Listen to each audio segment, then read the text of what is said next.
mbokku Sénégal ñu ngi leen di nuyu. «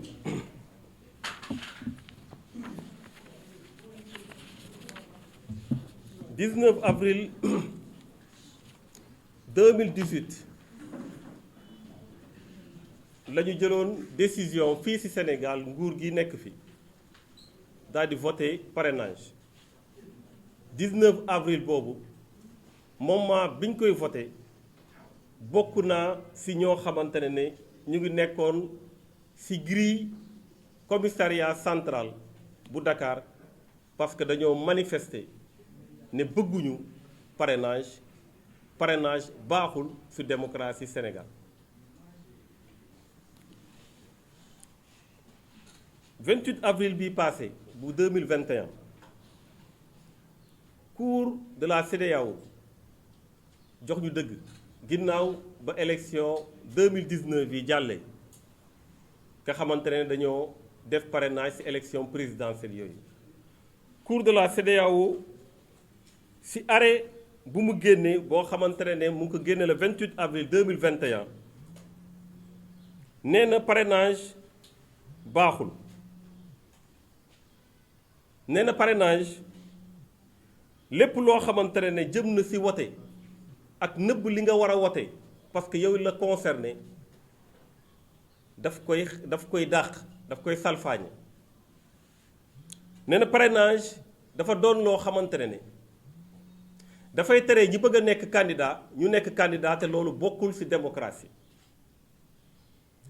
mu ne gouvernement Sénégal damay fàttali ne arrêt yu CEDEAO cour CEDEAO di génne dafa am lu ñuy wax force obligatoire dafa war a appliqué wu ci état yi. ñu ne gouvernement Sénégal jox nañ la juróom benn weer pour parrainage bi nga dindi ko defal ñu rapport wane na ne dindi nañ ko yaakaar naa ne 2019 ak léegi tollu nañ ci ñaari at. lu ñuy wax aussi mission d'observation bu Union européenne ba ñu paree ñoom it parrainage seetaan xool 2019 nan la mbiri demee nee na am na ci yoo xam ne dafa bokk ci parrainage bi égalité bu war a am ci candidat yi daf koy salfaañe. donc ñépp ñoo xamante ne saytu nañu parrainage bi xool nañ ko gis nañ ne bari na ay rëq-rëq yu ci am yu war a mën a tax ñu jële ko fi ginnaaw ba sénégalais bu ne gis ne occasion la woon pour ñenn ñu bëggul woon ñu nekk candidat ñu bañ a nekk candidat occasion la woon pour ñu mën a espionner ñi nga xam ne ñu ngi wut ay candidature ay parrain parce que dinañ xam intention de vote yi fan la toll. occasion la woon pour ñoom ñu am privilège am priorité par rapport ak ñeneen ñi occasion la pour renforcer le pouvoir en place sénégalais yépp seetlu nañ ko waaye su weesoo seetlu boobu ci jalgati lu yoon wax ñoo xam ne seen xam-xam méngoo na ak loolu am nañu taxawaay boobu muy cour de justice CEDEAO fësal nañ ko. donc xalaatuñu woon tey parrainage boobu ñu daal di koy indiwaat ci élection législative yi pour lan bëgg lan moo mbëbëb loolu war nañ ko xam surtout nag sooy xool ba xool su doon sax dañuy def parrainage ñu ne léegi nañu xool ban nombre moo raisonnable buy war a mën a tax ñu ne kii de Sénégalais yi bëgg nañ mu nekk député mais loolu soo koy def da ngay dem nga xool résultat élection législative yi passé ndax am na ñu nekk député Sénégalais yi fal leen ay député ñu jonganteeg lu mot 47 listes ñu génn ci am député ñooñu am nañ mérite waaye parrainage bi daanaka ñooñu ñëpp nga xamante ne plus fort reste lañ ñëwee suñ appliqué woon parrainage bi kenn ci ñoom du nekk député. Modou Fada Diagne bi nga xamante ne 33 130 voix la am muy Demba Diop Sy bi nga xamante ne 29 596 voix la am. muy Aïssata Tall Sall bi nga xam ne 24 342 voix la am muy Aïssatou Mbodj bi nga xamante ne 23 142 voix la am muy Soxna Dieng bi nga xamante ne 22 769 voix la am muy Cheikh Tidiane Gadio bi nga xamante ne 19 675 voix lañ am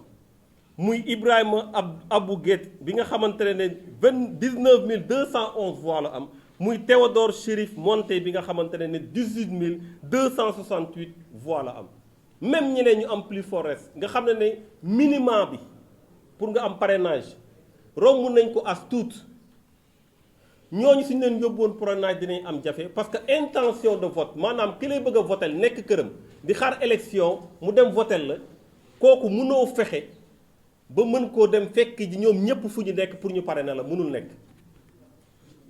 nekk donc même ñu am juste ci minimum bi romb ko ñooñu dañu doon am jafe-jafe maanaam ñi ma cité ñi ñëpp kenn doonul woon nekk assemblée nationale.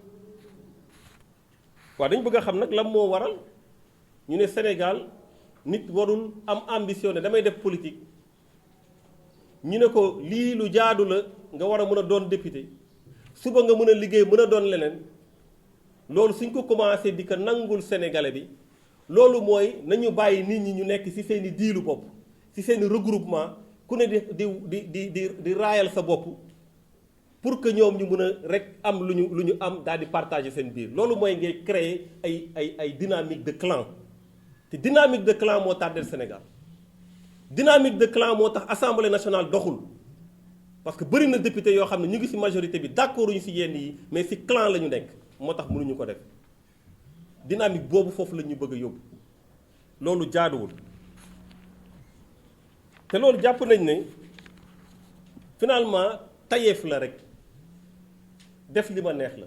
man maa yor nguur maay def li ma neex li nga def méngoowul ak droit méngoowul ak xalaat bu rafet méngoowul ak luy renforcer démocratie nga ne donte loolu yépp am na ci te gis naa ne it bëri na ay rëq-rëq waaye comme man maa yor nguur man maay def li ma neex loolu moo war a jeex ci réew mi te loolu du lenn lu dul régime président Macky Sall dama jàpp nag ne bañ bi moom nanguwuma parrainage moom waxaat la rek c'est du déjà entendu ndax wax naa leen ko léegi bañ koy voté man mii maa ngi woon kaso maa ngi woon ñu téye commissariat donc wax ne bëgguñu parrainage waxaat la rek li ñu war a def mooy fexe ba ñu takku pour que mu bañ a am une mobilisation ñépp ñoo xamante ne nekk nañu ci opposition ñu dajaloo pour xeex parrainage parce que damay faral di wax ne sur les questions de principe amul dara luy war a tax ñuy ànd ñuy ñàkk ànd li jëm maintenant ci mbirum politique ci mbirum nii laay defee nee laay defee ku ne mun na xalaat nu muy defee te loolu mooy démocratie waaye lu jëm ci ay principe war nañu mën a ànd ñun ñëpp ñu xeex ko donc jàpp naa ne fu ñu war a jëm du rek dénoncer mais dañuy war a nekk dans l'action pour que loolu mu daal di fiy jóge participation mouvement Agir nag ci élection yi participation active lañ ko tuddee active maanaam liy war pour dem élection dinañ ko def ci loolu la ñuy liggéey waaye ñu ngi fàttali ne mouvement Agir dafa ibbeeku ci yeneen force de l'opposition yi nag damay yàgg di wax ne on parle au Sénégal on dit l'opposition mais on doit parler des oppositions dafa bëri ñoo xamante ne ñii nii la ñu xalaatee ñii nee la ñu xalaatee ñu war leen ko nangul parce que loolu mooy démocratie su dee ñëpp ñoo bokk lu ñu xalaatee soo leen xoolee ba ci biir hypocrisie am na ci donc nañu assumer la diversité dans l'opposition kenn moo mën a arbitrer mooy le peuple sénégalais mouvement Agir nag dafa réitérer mooy lan mooy li nga waxoon démb wax ko barki démb moom la ñu waxaat tey ñun dañu ibbeeku ci ñëpp ñoo xamante ne war nañu mën a ànd ak ñoom ci élection législative yi ñuy dem te ñu nekk ci opposition bi force yooyu ñu ngi fi loolu la ñuy ibbeeku ak ñoom suñu mënee ànd am projet bu leer pour assemblée nationale pour changement yu leer am biir assemblée nationale mouvement Agir ibbeeku na ci loolu. Mamadou Diomaye mii wax na leen léegi moom mooy chargé élection mouvement Agir nan la Agir demee ci élection locale yi ñu bëri dañu naan waa Agir ndax dem na ndax demul foog naa lu mu leen expliquer doy na jarul ma si ñëwaat waaye sama ñàkk dem man yàgg nañ ko wax ni tax demul heure bi su demoon mooy nekk lii heure bi su lëlee d'abord nit ñi gëm yàlla ñi war a nekk ñi fi nekk tey ñoo fi waroon nekk nañ leen ñaanal lu ñu sumb ñu yeggale ko au grand bénéfice des populations waaye ñun suñu ñàkk a dem élection avant coalition yi di am lañ ko décidé yéen ñëpp gis ngeen ma sama taxawaay ci Casamance ci Kolda ci Tambacounda ci Saloum bi xool gerte gi xool béykat yi et cetera gis ngeen ma gisu leen ma ci les rues des Parcelles Assainies bi ma dëkk gisu leen ma sur les rues de Thiès bi ma dëkk gisu leen ma sur les rues de Diourbel suñu dernier mois yi yëpp gis ngeen suñu préoccupation est une préoccupation nationale parce que suñu option ñun moo doon ñaari élection moo am 2022 élection législative ak élection locale ñu tànn na ne dañu benn lañ ci dem duñu dem ci ñaari yëpp pourquoi parce que ñun dañu am conviction bu leer ci lu ñuy wax le cumul des mandats jàpp nañ ne député bi ak maire bi ku ci ne dafa am li la war pour sa askan maire bi saa yu yeewoo war na xool population bu mu àndal ñi ko fal ci dëkk bi ndax luñ loo xam ne ay compétences yi ñu ko attribué lañ liggéey bi ci war mu ngi koy def ci dëkkam loolu travail à plein temps la liggéey bi nga war a def tous les jours la kooku talul warul tal leneen lu dul liggéeyal ko xam député bi nga xam ne peuple bi moo ko fi teg war na saa yu yeewoo xool ndax peuple bi d'une manière générale dans sa diversité ethnique religieuse ak fu mu mënti nekk ci Sénégal ndax seeni jàngoro ñu ngi koy saafara ndax gouvernement bii nga xamante ne ñoom lañ fi teg pour ñu doxal ndax lu ñuy doxal méngoo na ak lu askan bi wax lu ñuy wax pour contrôle politique bi nga xamante ne action gouvernementale bi nga xam ne ñu ngi koy def loi yu ñu voté mu saytu ko xool ko loolu liggéeyu député boobu war nga mën a tal leneen ku ci nekk à plein temps doo tal leneen ci loolu ngay nekk donc jàpp nañ ñun que ne mënoo nekk maire nekk député te su leneen ñëwee nga taxawaat na dama bëgg a nekk xanaa amul ay yeneen sénégalais yu mën a nekk foofu donc suñu option la balaa sax riirum coalition yi di jóg moo tax doo dégg benn leader bu leen ne mës naa ko seet si ne ma man de dama bëggoon ngeen teg ma fii parce que damaa bëggoon nekk maire bii que kenn du leen ko mës a wax doo leen gis benn association fii ma dëkk Parcelles Assainies wala Thiès wala Diourbel wala Kaolack bi ma juddoo doo gis kenn koo xamante ne dina taxaw wala Fuuta bu ma cosaanoo doo gis kenn koo xam ne dina taxaw ne la ñun de Thierno ñëwoon na fi ne daa bëggoon dem ci élection yii li la moo ko waral parce que suñu position dafa claire politique soo koy def da ngay xam lan nga bëgg ak fan nga jëm donc loolu option boobu jàpp nañ ne mooy option boo xamante ne dañ ko def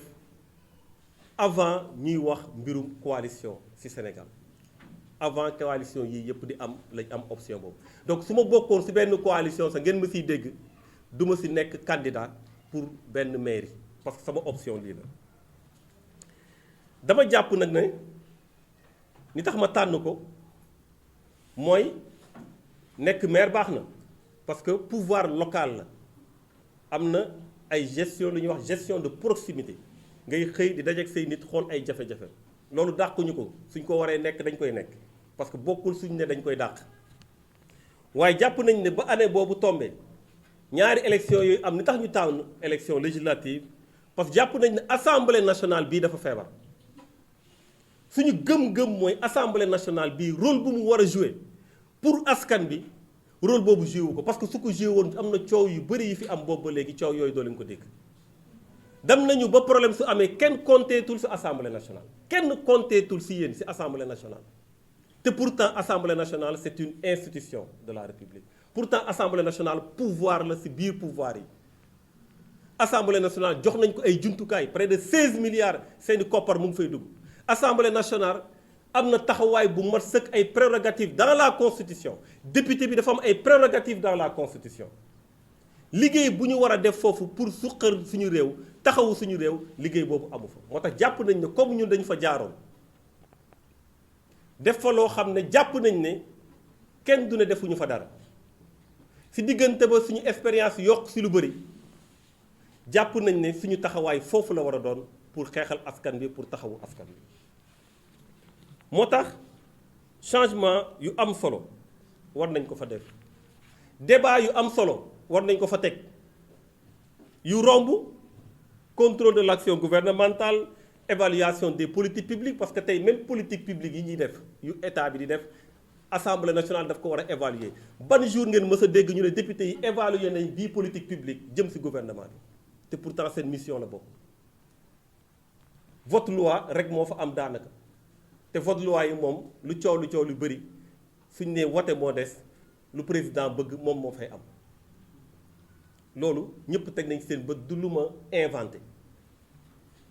moo tax dañ jàpp na ne su weesoo mission yooyu am na ay débat yu fa war a am yu ñu fa war a indi ay changement yu war a am suñu réew. parce que dama jàpp na ne tey war nañu fexe ba askan bi ñu jot ci yenn débat yi. am na débat boo xam ne ñu ngi koy wax muy mbirum borom ñaari tur yi débat boobu. jàpp nañ ni ñu ci bëri soo waxee ñu ne la déedéet bu ci wax parce que soo ci waxee xam nga gars yi kërëb ñun suñu demee bay xalaat gars yi te xalaatuñu suñu réew y a un problème bés bu ñu demee bay xalaat gars yi ak ku mu mënti doon ak lobby bu mu mënti doon te xalaatuñu suñu askan xalaatuñu suñu réew on mérite pas de faire de la politique. su dee débat boobu dañ ko teg monde bi yépp di ci wax ñu xam ne pays yu bëri. dañ koy def pression ci suuf ba mu génn parce que en réalité duñu dem wax ak askan bi comme yenn loi yi ñuy gën da ngay jékki-jékki dañu ne loi bi voté nañ ko parce que am na ay lobby su dee lobby yi ñoo war a gën a puissant le peuple souverain am nañu responsabilité ñun en tant que acteur politique parce que lu ñuy ngunu ci biir bañ ko génne ci biti ñi ñuy wax ci seen xalaat loolu mooy favoriser les lobbies parce que les lobbies ci suuf la ñuy dugg du ñu nekk ci kaw. li am ci réew mi dañ ko war a jël jébbal ko principe de transparence bu Modou Dioum doon wax léegi loolu moo war a am ci réew mi affaire mbirum góor jigéen problème la ci àdduna bi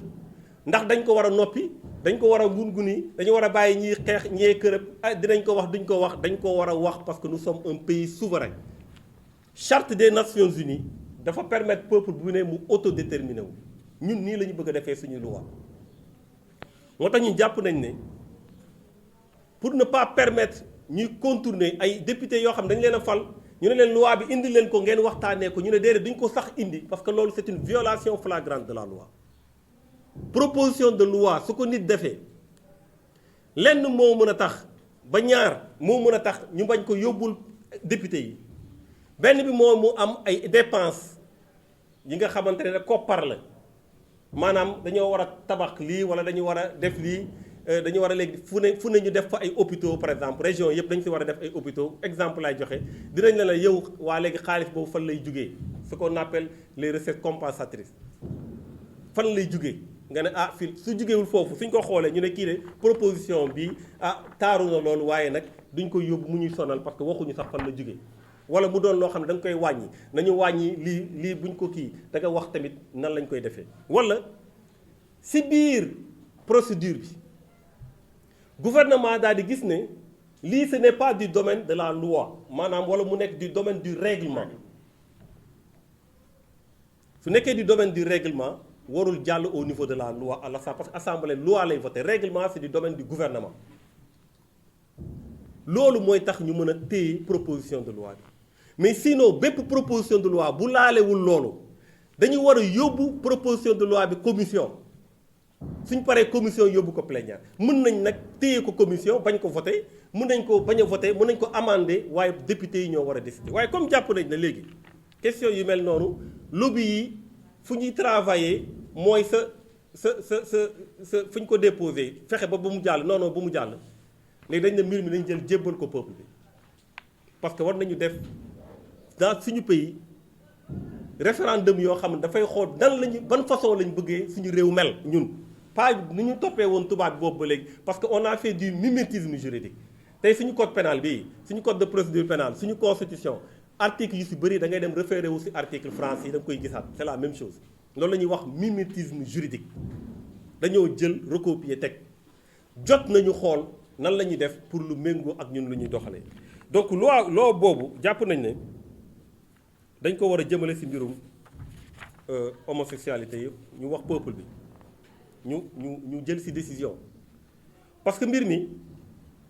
dañ ko yemale rek si war nañ ko dagana war nañu ko déedéet appartement la boo xam ne soo ubbee bunt bi néeg yëpp di nga ko visiter loolu mooy agenda bi maanaam soo ubbee bunt bi après léegi dañu leen naan comme ñoom am nañ droit léegi nag war nañu mën a sëyante seen biir loolu kay mënoo leen ko bañal parce que ay nit lañ comme yow yaa ngi sëy ak jigéen su la neexee wala jigéen sëy ak góor ñu nekk mari et femme waaw ñoom su leen neexee góor ak góor parce que loolu seen droit la boobu lañ lay siy tegal imposé la ko après ñu ne la déedéet ñoom ñaar ay góor lañu waaye war nañ am doom nañu xooli kenn ku ñu mën a kiyal mu wutal leen doom ñoom ñuy yar doom bi débat yi foofu la toll maanaam soo ibbee appartement bi néeg bu si ne di nga fa dugg par force ñun nag appartement boobu lañ bëgg mu tëju comme appartement wu polygamie nu mu tëjoo en Occident du débat ndax nit war na am ñaari jabar ñetti jabar du débat foofu dañ ko tëj donc jàpp nañ le loolu dafa war a doon ay dispositions yu claires yu ñu def suñu constitution waaye tamit suñu wax agenda gis nañ de plus en plus léegi nit ñi di song gëm-gëmu jàmbur yow am na loo gëm yow la concerné waaye lan mooy yoon dem di wax ci gëm-gëmu jàmbur loolu tooñ la jàpp nañ ne agenda la tamit suñu kilifa diine yi ñuy téye di jël lu ñaaw di ko teg seen kaw bëgg leen a tuuteel bëgg fexe ba kenn dootu leen gëmati ku ne na gëm lu mu gëm su la neexee nga ne gëwuma kilifa diine su la neexee nga ne gëwuma diine bi waaye na yem si yow si sa gëm-gëm amoo pour tooñ borom moo tax ñun jàpp nañ lenn la ñu war a tabax suñu réew mooy barrière boobu dañ ko war a téye bu dëgër parce que suñu première richesse suñu am-am bu mu njëkk du pétrole bii de nga xamante ne nee nañ feeñ na du gaz bii de du or bële Sabodala de du carrière yii de du zircon bi de suñu jàmm mooy suñu alal bu njëkk te jàmm nag dafay laaj yu mel noonu ñu dàq ko nu mu gën a gaawee moo tax jàpp nañ ne war nañ def réforme ci code de procédure pénale pour que képp koo xam ne jël nga baat jëmale ko ci gëm-gëmu jàmbur mu am lu ñuy wax autosaisine obligatoire du procureur de la République su boobaa procureur du xool ce n'est pas facultatif du xool ndax war naa autosaisir ou pas dafa war a autosaisir obligatoirement nga nekk ci benn diine attaqué diine jàmbur procureur dafa war a autosaisir nga jël sa kàddu jëmale ko ci kilifa diine walla kilifa aada walla ñoo xam ne moom la ñuy représenté dañu war a autosaisir pour que loolu mu dañ ci réew mi ku ci ne mën nga doxal nu mu la neexee waaye gëm-gëmu jàmbur nga bàyyi kook jàmbur jàpp nañ tamit que ne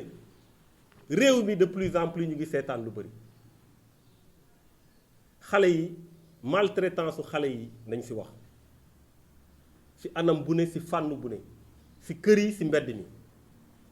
maltraitance su jigéen ñi nañ ci wax ci anam bu ne ci fànn bu ne ci kër yi ci mbedd yi maltraitance su personnes yu am handicap nañ ci wax ci fànn yépp ci kër yi ci mbedd mi moo tax jàpp nañ ne war nañu gën a xoolaat peine yi yu jëm ci ñoom parce que loolu la ñuy wax ay personnes ko su dee da ngaa vulnérable dafa war a am ñu la war a aar tey soo ànd ak sa rakk ngeen di dox su ko nit naree song da ngay ñëw jox ko sa bakkan loolu mooy vulnérabilité parce que moom dafa vulnérable su ko kooku songee da koy gaañ réew nag société mënul dox fii ak ñi am doole ñu ngi leen di bàyyi ñuy def lu leen neex moo tax ñooñu dañu leen war a défendre loolu bokk na ci débat yu ñu war a teg ci réew mi jàpp nañ tamit que ne lu jëm ci waa bitim réew muy ñoo xamante ne la ñuy wax émigré yi muy personnes yoo xam ne foofu la ñu dëkk picc mu ngi ci kaw waaye xel maa ngi ci suuf ñëpp xam nañ seen contribution ci économie sénégalaise ñëpp xam nañ ne jafe-jafe yi ba muy am fii ci réew mi su dul woon émigré yi làmbaay ñaaw waaye tey gis nañ ne extrémisme bi racisme bi ci réew yu bëri war na tax ba sénégalais yi nga xamante ne ñu ngi ci réew yooyu bëgg a ñëw te xam nañ ne suñu ñëwee parfois duñ leen di accueillir problème yi ñuy am ci suuf si problème yi ñuy am ci tabax yi problème yi ñu am ci yëpp tax na ba nga xamante ne duñu bëgg ñëw waaye tamit dañuy nekk entre l'enclume du racisme de l'extrémisme et le marteau bi nga xam ne moo leen di xaar ci dëkk bi suñu fi ñëwee loolu nag dund googu dañ leen ko war a teggil moo tax jàpp nañ ne état Sénégal dafa war a def guichet unique aide au retour ñëpp ñoo xamante ne bëgg nañ ñëwaat ci seen réew parce que pour man tey su doon cotisation da ngay liggéey di cotiser xam nga kuy liggéey di cotiser soo retraité da ngay am pension de retraite xam ngeen loolu pour man ñu nekk ci bitim réew ñu ngi cotiser ci réew mi parce que ñu ngi dooleel kër yi ku dooleel kër yi jàppale état ku dooleel kër yi jàppale société donc ñoom ñu ngi cotiser moo tax état war na taxawaay boo xam ne ku bëgg a ñëw ñu xool par rapport ak projet yi nga war a am ñu jàppale la accompagner la soutenir la ba nga mën a ñëwaat sa réew nekk sa biir réew moo tax vraiment ñu jàpp na ne taxawaay boobu état war a am ci ñoom dafa war a doon lu ñu war a imposer lu ñu war a xeex suñu taxawaay nag ci baykat yi gis ngeen ñu def tournée chaque année dañ koy def année bële Covid bee taxoon defuñu ko mbay mi su paree gerte gi suñ koy jaay commercialisation bi lépp dañuy dem taxawu baykat yi dañuy dem ci éleveurs yi dañuy dem ci secteur informel bi xoolee nan la ñuy toogee secteur privé national bi nga xamante ne suñuy wax secteur privé toujours secteur privé international bi la ñuy primé taxawaay bu war suñu seeni wet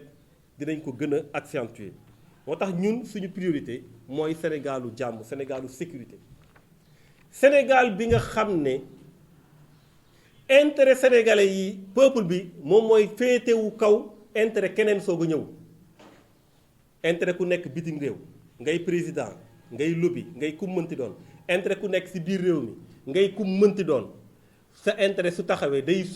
nekk ci suufu intérêt Sénégal ñun loolu la ñu gëm ci loolu la ñuy liggéey tous les jours moo tax loolu dafa laaj ñu xeex ko sans complexe sans faiblesse parce que politique ñun ñëpp incha allah ñun ñëpp dañuy dem yàlla na yéex luñ fi am dañ koy bàyyi ala kulli àll mënoo ko yóbbaale kenn amul bàmmeel buy mën a dugal immeuble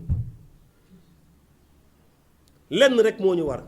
mooy liggéeyal suñu askan ba ñu fiy jógee loolu nag dañ ci taxaw ci lañ nekkoon barki démb ci lañ nekkoon démb ci lañ nekk tey ci la ñuy nekk suba incha allah donc loolu laa ci bëggoon wax ci kàddu maa ngi gërëm ñëpp maa ngi sant ñëpp jërëjëf.